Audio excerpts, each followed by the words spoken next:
Velkomin í KR, eða velkomin aftur í KR.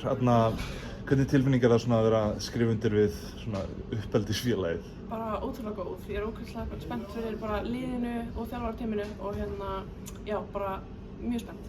Var þetta erfið ákvörðun, vissirðu að Sarún var að koma, eitthvað sem að svona ýtti þér meiri áttina KR í þetta sinn eða eitthvað svoleiðis? Mér líst bara ótrúlega vel á hvað liðið þarf að gera. Mér líst flott uppbygging í þessu liði og mér líst mjög vel að danna og bara liðið í heildina. Þannig, þannig bara svona mjög ánægð með ákvörðunum mína allavega.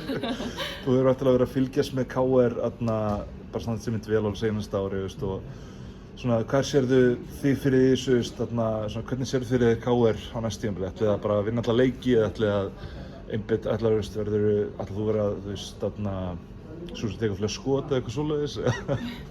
Við erum bara að fara að vinna alla titla, það er bara þannig.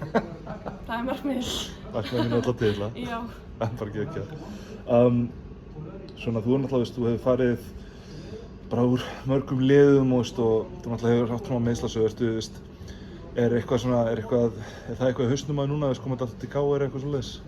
Ég er bara fyrst og fremst að njóta meðan ég get spilað, sko. Ég er orðin góð eftir meiðslin og líður vel og er duglega að halda mig við og þannig ég er svona bara, Þannig að þú mætir bara fíla í fyrsta leik? Já, það er bara þannig. Geggjað, takk fyrir þetta.